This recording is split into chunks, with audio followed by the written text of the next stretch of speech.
জুলাই শহীদদের আত্মত্যাগ আমরা বৃথা যেতে দেব না। তাদের আত্মত্যাগই হবে আমাদের পথ চলার প্রেরণা।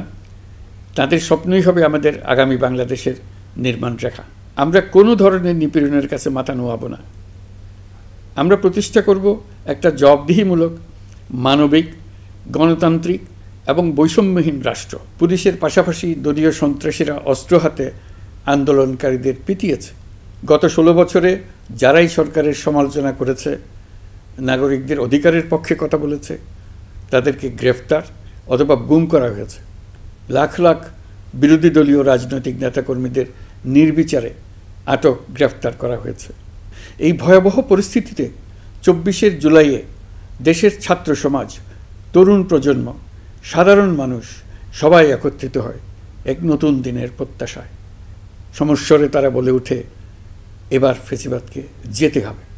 তবু দেশের মানুষের বুকে গুলি চালিয়ে শেষ পর্যন্ত ক্ষমতা আঁকড়ে ধরে রাখতে চেয়েছিল ফেসিবাদী সরকার। তারা নির্বিচারে গুলি করেছে, গ্রেপ্তার করেছে, ইন্টারনেট বন্ধ করে হত্যাকাণ্ডের তথ্য লুকাতে চেয়েছে। রাতের অন্ধকারে এলাকায় এলাকায় অভিযান চালিয়ে ছাত্রদের আটক করেছে। গুলিবিদ্ধ আহতদের তারা হাসপাতালে চিকিৎসা নিতে দেয়নি। হাসপাতালগুলোকে নির্দেশ দেওয়া হয়েছিল যেন আহতদের ভর্তি না করা হয়। এই কারণে বহু মানুষ চিকিৎসা না পেয়ে চিরতরে দৃষ্টি হারিয়েছে, পঙ্গু হয়েছে। আজ জুলাই গণ অভ্যুত্থান দিবসে আমি জাতির সূর্য সন্তান জুলাই শহীদদের গভীর শ্রদ্ধার সঙ্গে স্মরণ করছি।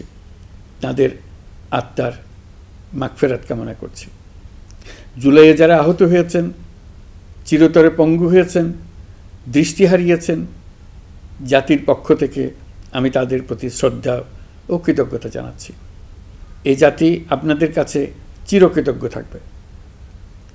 গত বছর ডিসেম্বর মাসে জুলাই গণ অভ্যুত্থানে শহীদ পরিবার ও আহতদের কল্যাণ ও যাবতীয় বিষয়াদির প্রশাসনিক দায়িত্ব মুক্তিযুদ্ধ বিষয়ক মন্ত্রণালয়ের উপর ন্যস্ত করা হয়েছে।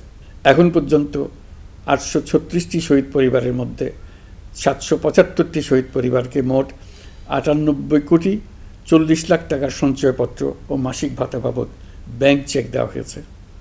অবশিষ্ট যারা আছেন তাদেরও কয়েকটি বিষয় নিষ্পত্তি সাপেক্ষে সঞ্চয়পত্র দেওয়ার প্রক্রিয়া চলছে। এর পাশাপাশি আহত 13,800 জন জুলাই যুদ্ধকে 3টি ক্যাটেগরিতে নগদ টাকা ও চেক বাবদ মোট 153,04,00,000 টাকা প্রদান করা হয়েছে।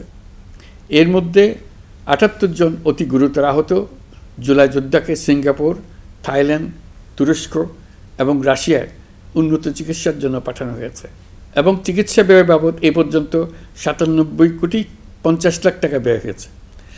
জেলা উপজেলা পর্যায়ের সকল সরকারি হাসপাতাল বা ক্লিনিক বা স্বাস্থ্যকেন্দ্র, মেডিকেল কলেজ হাসপাতাল এবং সরকার কর্তৃক নির্ধারিত বিশেষায়িত হাসপাতালগুলোতে সকল শ্রেণীর আহত জুলাই যোদ্ধাদের অগ্রাধিকার ভিত্তিতে বিনামূল্যে চিকিৎসা সেবা দেওয়ার সিদ্ধান্ত হয়েছে। সরকারের পক্ষ থেকে জুলাই শহীদ ও আহতদের জন্য আরও নানা উদ্যোগ নেওয়া হচ্ছে। তবে জুলাইয়ের মহানায়কদের আত্মত্যাগ তখনই সার্থক হবে যখন এই দেশকে আমরা একটি সত্যিকারের জনকল্যাণকর দেশ হিসেবে গড়ে তুলতে পারব। আজ আমরা কেবল অতীত স্মরণ করতে আসিনি, আমরা একটি শপথ গ্রহণ করতে এসেছি। শপথ এই, আমরা কোনো ধরনের নিপীড়নের কাছে মাথা নোয়াব না। আমরা প্রতিষ্ঠা করব একটা জবাবদিহিমূলক, মানবিক, গণতান্ত্রিক এবং বৈষম্যহীন রাষ্ট্র। এমন রাষ্ট্র যা সবসময় জনকল্যাণে কাজ করবে। জুলাই শহীদদের আত্মত্যাগ আমরা বৃথা যেতে দেব না। তাদের আত্মত্যাগই হবে আমাদের পথ চলার প্রেরণা।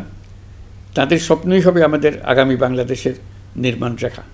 আজকের এই দিনে এটাই হোক আমাদের শপথ। মহান আল্লাহ আমাদের সহায় হন।